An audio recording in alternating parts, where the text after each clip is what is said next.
Larry Sweazy is a prolific and award-winning writer with 19 novels, a short story collection, and over 40 published short stories to his name.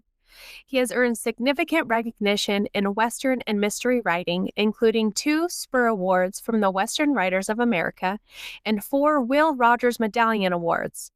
His work has also received honors from the Elmer Kelton Book Award, the Willa Literary Award, and the Western Fictioneers Peacemaker Award, and the Best Books of Indiana competition. His short fiction has appeared in well-known publications such as Ellery Queen's Mystery Magazine and various crime and mystery anthologies. Sweazy lives in Noblesville, Indiana with his wife Rose and continues to actively write and publish new work. His story, Rusted Birdcages, is featured in the upcoming anthology Hard Country, edited by Revis Wortham and published by Ronan Weatherford Publishing Associates. Welcome to Us to the Page, Larry. So tell us about your story. Well, thanks for having me. I really appreciate being here. It's a lot of fun. Rusted Birdcages kind of came about. Revis asked me to write a short story about the U.S. Marshals. And I'd written a series, the Trusty Dawson series, features a U.S. Marshal, a deputy U.S. Marshal in the 1800s. But I wanted to explore something a little bit more modern. And I was kind of interested in the beginning of the Witness Protection Program, which is where this story takes place. And it's kind of just a really kind of a closed story with 2 characters. I kind of like that 3:10 to Yuma kind of setup, where there's this event coming at the characters and they're going at it, and there's this conversation, and I really wanted to play with that a little bit, and this seemed like the perfect opportunity to do that. So in this story, you mentioned the Witness Protection Program, and it explores, themes of identity and loss. And so I was just really interested in how you approach portraying the psychological cost of entering the Witness Protection Program, and then also what actually drew you to that. You mentioned it at the beginning, but I'd like to hear more about that. I like it that you picked up on the loss of identity, and that was a really big part of why I wanted to write this story. And I think that identity kind of tends to find its way into everything I write, one way or another, and that and grief, I think, for some reason. I wanted to portray, people would go out west, they would leave one life behind, they would start a new life. But this was a whole different thing. This was being picked up and put into a protection from outside forces who wanted to do harm. So that I thought there was a whole other level of fear and loss involved in that. And I really didn't, this is a kind of a really short story too. It's not that long to capture all of that. And I really wanted to see if I could do that. I was really kind of playing is what I was doing to see if I could pull it off. And I think that's what entertains me as a writer. And I hope it comes through and entertains my readers the same way. If I'm playing and entertaining myself, hopefully that'll transcend across the page to the reader. Tell us a little bit about Lennox. He's a highly controlled and disciplined character. What inspired his characterization?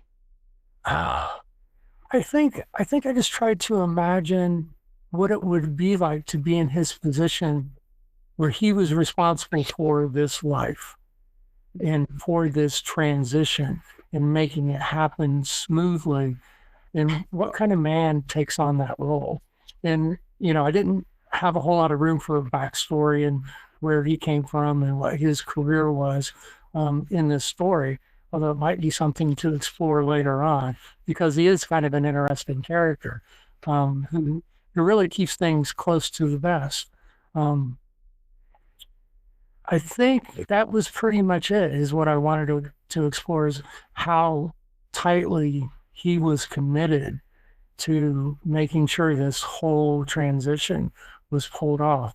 I did want to ask, since you brought up Linux, about our other character. Do you recall his name? No. Ah, that's good, because he's in the witness protection program. Oh my gosh. Ah.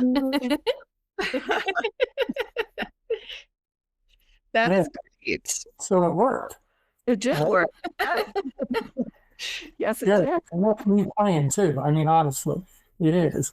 And a friend of mine who read that, it just totally went by him. And I said, "What was that? Our other character's name, the criminal in protection that was changing life." He was like, "Oh, there you go." There you go. That's actually really cool. Like, because I didn't even think about it until you asked me, and then I was like, wait, well done. It's really subtle. I mean, if you go back and you read the story again, you'll see what I did. Now that you know. Yeah. Is that crazy what you did there still a thing because you just did it? And that was fun. That was that. I mean, that was fun, and that was all part of putting this together. So Yeah. Yeah. Well, you have this ambush scene where it just kind of feels like it reveals this larger protective strategy. What were you hoping readers would feel during, the moments of tension? oh no, that semi's coming toward us. What? What's going to happen? And what I really wanted was, I wanted to see if in 6 or 7 or 10 short pages, if I could pull off a big movie scene. At the same time, where I had these intricate characters, could I pull that off in a short space of time, and build that tension into it, and in that ambush scene out of nowhere, and then in how it ends without giving away endings. What comes next after that was really the fun part. Hmm. Yeah, I wanted, kind of what's going to happen, Yeah. get eager to pull back what's going to happen, kind of gasp, and just read faster is what Yeah. so Yeah. Well, I think you also accomplished that as well. yeah. Yeah, it did feel very cinematic there. And then you kind of slipped this in a little bit earlier, but you said maybe you'll explore more about this character. So I think Linux is really interesting. I like this whole, I don't know, you never know. Characters, I think, I've had this discussion before about short stories, and a lot of my novels, the See Also Murder, the Marjorie Tremaine mysteries, the Sonny Burton's mysteries, the Josiah Wolf Westerns, the Trusty Dawson books. They all started as short stories, and I kind of use short stories as like an artist study, to kind of play with a character or a setting or a time period, and to see if it has legs, to see if it's interesting to me, to want to expand. And I think Linux kind of has that element of, there's more there to him. So maybe, in my copious spare time, I'll, eventually get to Linux. Maybe, I don't know. so tell us a little bit more for our viewers about your bigger works, your backlists. Like, introduce us to Larry Sweazy's work. I started out writing westerns, the Josiah Wolf series, Texas Ranger series, and there are 7 books in that series. And Josiah is a Civil War veteran at the very beginning of the Texas Ranger Frontier Battalion in Texas in the early 1870, 1873. And what I wanted to do, I always been fascinated by the Texas Rangers. So what I wanted to do was start at the very beginning of the Texas Rangers that we know, not the ones that started like Coffey's Rangers in the 1830s, but the official Texas Rangers. And I wanted to take a character who grew through the organization, the beginning of that organization. Well, that's where Josiah came from. Um, and he lost his family, and his whole life is starting over. He has a young son, so it was kind of the rifleman a little bit, but with him as a Texas Ranger. So that was kind of the starting point for the Josiah books. And then my Marjorie Tremaine mysteries is a completely different thing. She is a early 1960s North Dakota farmer's wife, who happens to be a back of the book indexer, which is a person who writes indexes for technical and scholarly books. Most people think that indexes that the author does it, but in most cases that wasn't true. And in the early 60s and in the 50s, the USDA had correspondence courses for proofreading, copy editing, indexing for farmers' wives to make extra money over the winter or through downtimes. And that's how Marjorie got to be an indexer. Well, my background also is as an indexer. I was a back of the book indexer for 27 years, and I took the USDA correspondence course as well. It was one of the ways that indexers educated themselves. And when I first took it, I was like, man, this is just such a great setup for an amateur sleuth character. And that's what Marjorie became. So she's a 3-book series, 3-book mystery series. And they're traditional mystery. It's not a cozy mystery, although it presents that way. It's a little harsher than cozy allows. From there, I have a 3-book Sonny Burton series, which is another Texas Ranger. Only Sonny is in his mid-60s. He's at the end of his career, about to retire, and he's in Wellington, Texas, and he sees Bonnie and Clyde come out of the movie theater, and he gives chase to them and gets into a shootout, and eventually he gets shot, and eventually he loses his right arm. And so the book, in the first book, A Thousand Fallen Crows, is about Sonny recuperating and getting his life back and getting pulled into an investigation in the county he lives in where young girls are disappearing, and he gets asked to help find out what's going on, and he has more adventures down the road. So Texas, North Dakota. I have two standalones that are set in Indiana, which is where I'm from. The Devil's Bones is a police procedural, and actually where I can see is a police procedural too. So that's most of my stuff. I mean, that's incredible. I mean, just the amount of novels and, short stories and things that you've written is incredible and a huge feat. So, I mean, that's amazing and an inspiration to, readers and writers. Yeah.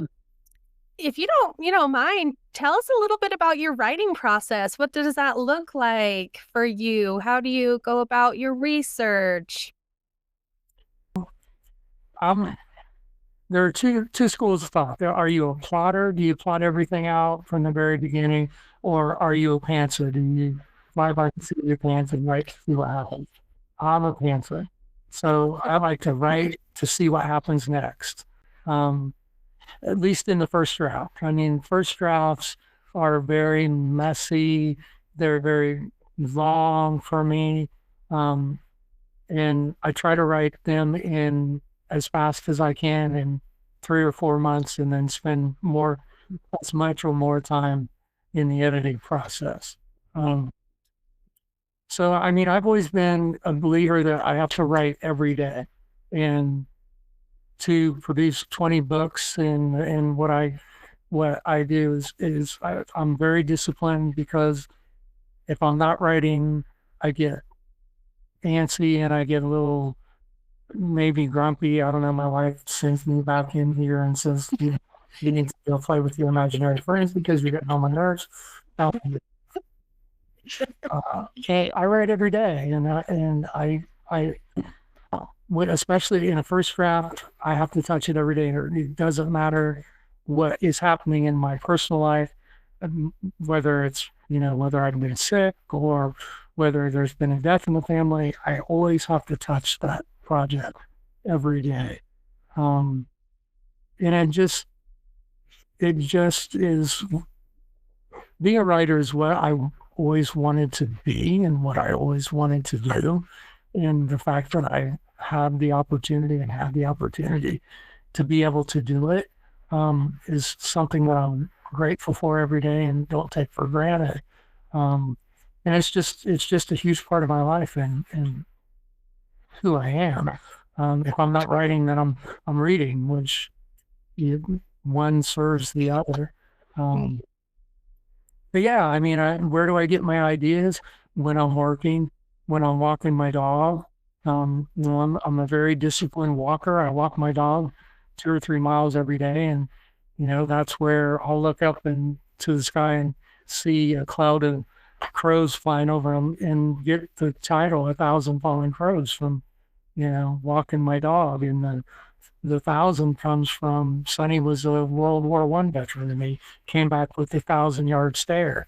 So I just combined those two things together and came up with that title while I was walking. And it's all part of the discipline.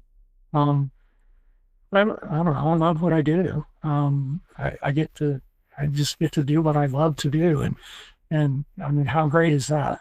And how lucky am I as a human being to be able to do that? So, Oh, I love that so much. oh, good. Yeah. Makes it easy to sit down. What I do is not work. It really isn't work. I mean, it's hard. And the research, and I do deep dives in research. I love going to where my stories are set. I primarily, my novels have been set in Texas, North Dakota, and Indiana. And I served in the Air Force in North Dakota for 2 years in Minot. I lived in Texas for 5 years, and I've lived the rest of my life in Indiana. So I, I like to write about environments that I know something about, where there's, where is there, because I like the landscape to be a character, the setting to be a character as much as the characters are characters. That's a recurrent theme that has come up a couple times in these interviews, with place and setting being very much a character in the author's works. And I firmly believe it. Like I took an undergraduate literature class on place in literature, and it is so fascinating how it just comes alive and, quite honestly, will haunt you if you don't do it right. Exactly. Well, then it informs the character. I mean, when I write about Marjorie, I mean, if you think about it, she's out there. Marjorie lives 30 miles from Dickinson, North Dakota, out in the middle of nowhere. She and her husband that she cares for stepped in a gopher hole and shot himself. So he's an invalid, and she has to take care of him, plus run the farm, plus be an indexer and make money, plus be an amateur sleuth. But the fortitude, the gumption of getting up and, going out and taking care of stuff in January in North Dakota, you can't go, oh, well, gee, I don't feel like doing it today. You got to go out and you got to take care of stuff when it's 30 degrees below zero. And, that informs your character, the setting informs your character and helps you as an author create a character, but also helps you as a reader understand that character based on where they live and what the landscape and the world does to them that they have to overcome every day. Mhm. Yeah, Yeah. absolutely. You had talked earlier about how you take like 3 or 4 months to write and then you get into the editing process. So, do you I have two questions. Do you prefer the writing over the editing? And then how long do you spend editing before you send it on to your agent or editor? So I like whatever I'm doing today. The best.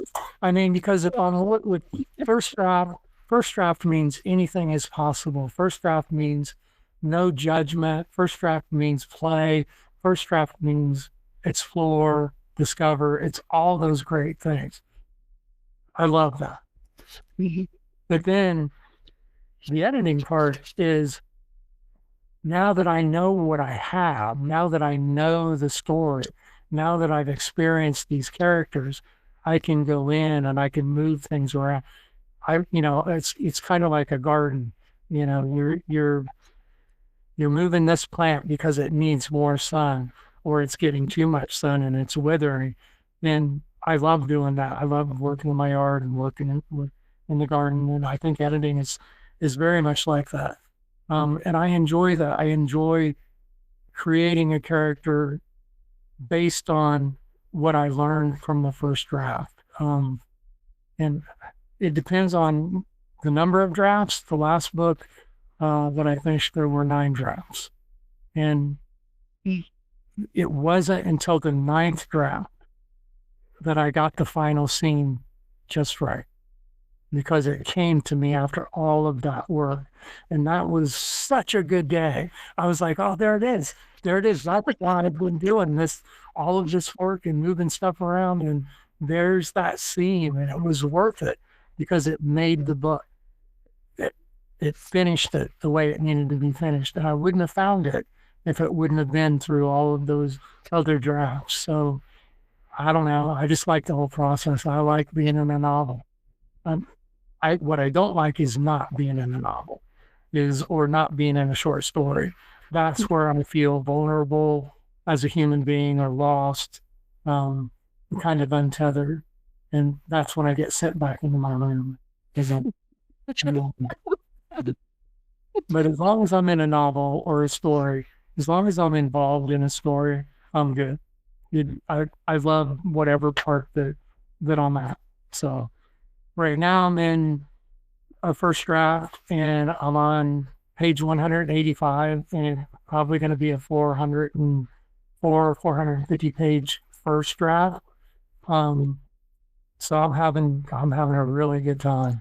You know what, though? And I feel like, writers, when you're having a good time, it shows in your stories, right? That's like how your stories are good, because you're enjoying the writing process and you're enjoying going through all of those emotions. And, going back to Rusted Birdcages, what part, during your writing, was there anything that you felt like was just like that surprised you, like as you're writing and as things are coming out?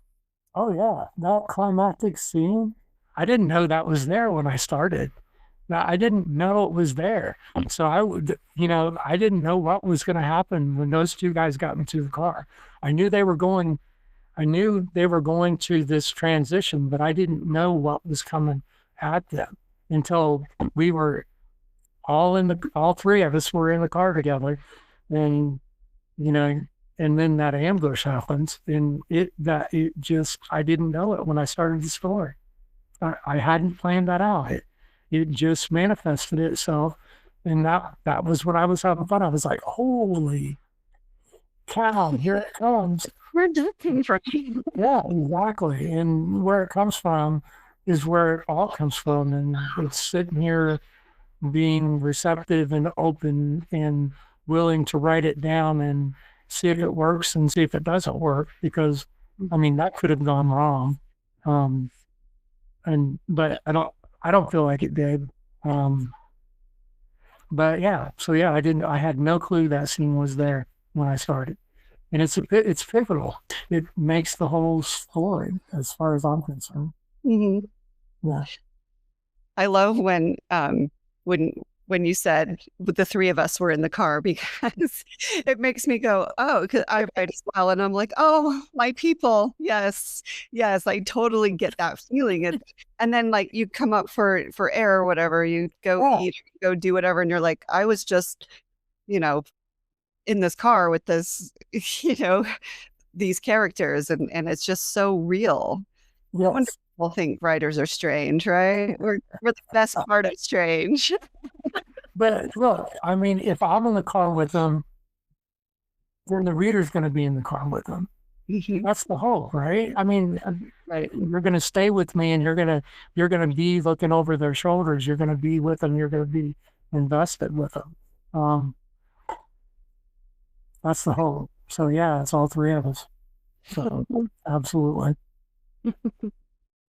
Well, before we go away from Rusted Birdcages, I just did want to ask you how you felt about your story being included in this anthology that's supporting the U.S. Marshals and their families, and just what that means to you to be included. It's really important. I mean, I'm honored to be asked to be able to, in some way, contribute to the service and that these families have given. Sorry, my dog just came in. Oh, we all love the doggies. Okay, good. When she hears me on here, she thinks it's about her. I love that. Best cameo. And now she wandered off. She got what she wanted. So, yeah.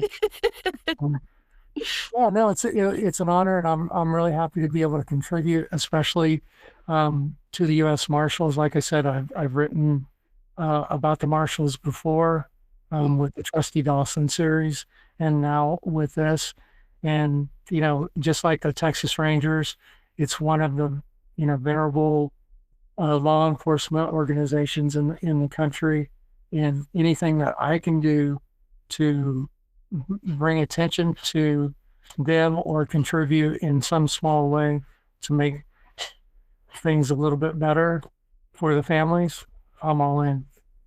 Yeah. Well, I know our readers are in for a treat. There are a ton of good stories, a ton of amazing authors. I'm excited to read the stories. Well, we have really enjoyed hanging out with you tonight, Larry. Where can our viewers find you? Do you website, Instagram, Facebook? You find me on Facebook, Instagram. I have a website, larrydsweazy.com.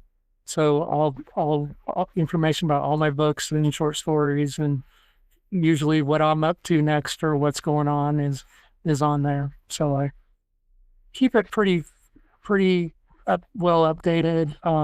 I do a sporadic newsletter. Um, I'm really terrible at those. I can do better. But I'm usually writing a story instead of newsletters, so that's my out for that. But yeah, I'm pretty easy to find on social media. So Awesome.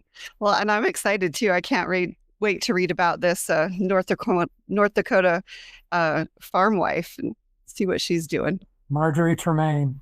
Marjorie. She's special. She's very special to me. So yeah. Cool. Thank you again so much for being part of West of the Page. Thank you so much for having me. I really appreciate it.